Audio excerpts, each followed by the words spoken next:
En memoria de los mártires anónimos de la ciudad de Irapuato, hablaremos sobre los cristeros de Irapuato y sus alrededores. ¡Viva Cristo Rey!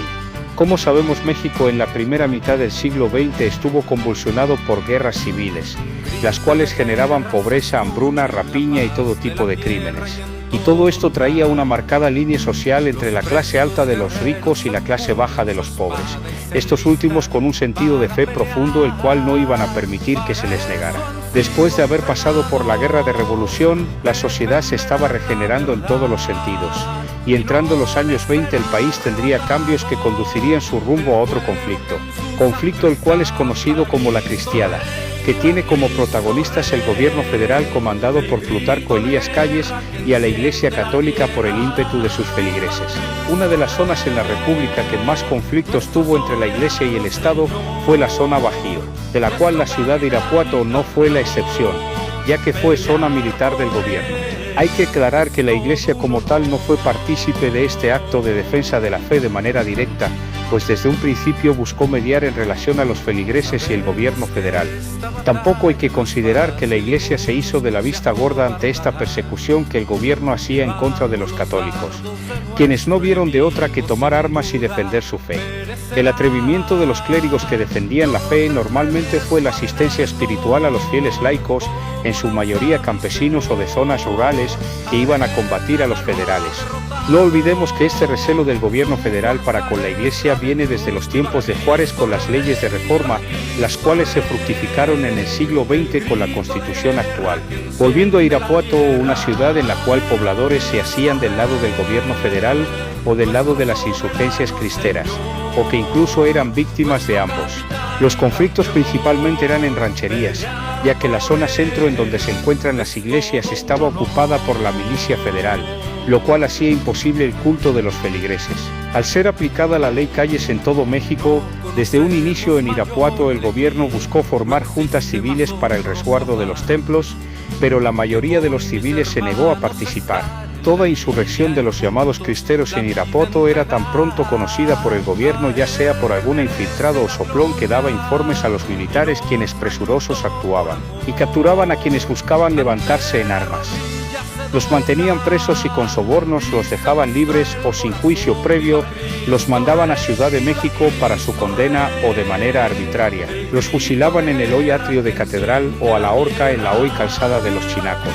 Uno de estos pocos casos conocidos es el del señor Zenón Ayala, quien el 8 de mayo de 1927 buscó levantarse en armas y fue aprehendido 3 días después para ser fusilado en el atrio de la parroquia hoy Catedral por Lázaro Cárdenas, una práctica común de los federales para meter miedo a la población.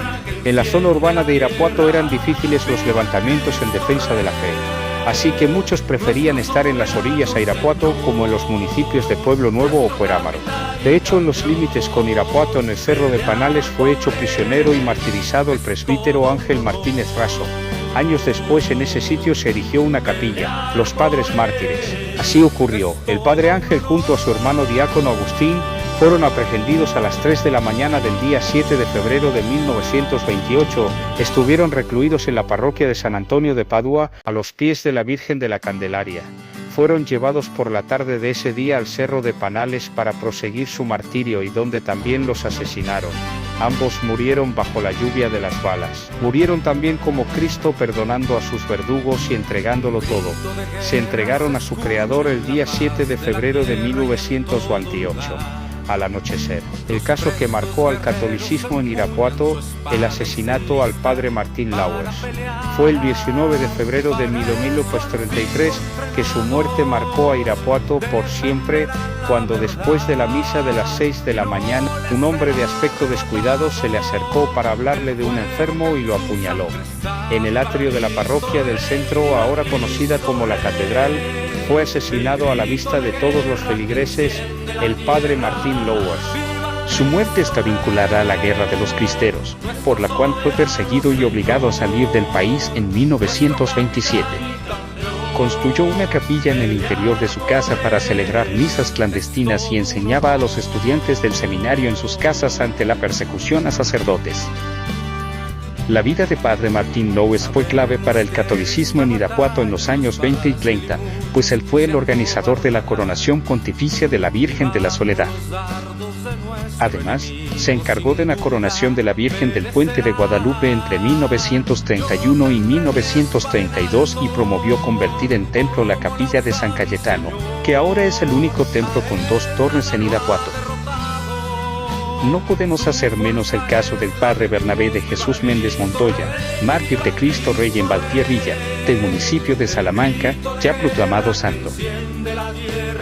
No tan lejos a Irapuato, algunos vecinos de Valtierrilla quisieron sumarse a los cristeros, pero fueron delatados y se sofocó el levantamiento en el que el P. Méndez no había tenido participación alguna.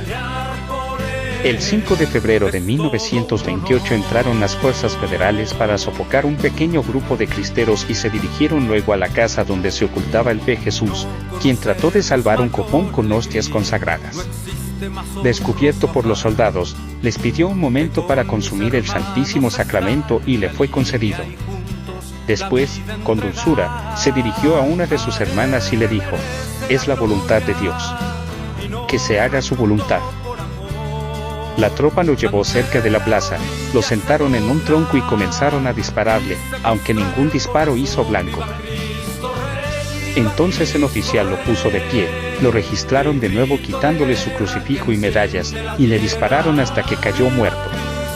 Los soldados se llevaron el cuerpo y lo pusieron en la vía del tren para que fuera despedazado, pero las mujeres de los oficiales lo quitaron de allí y permitieron que fuera velado y sepultado en Cortázar.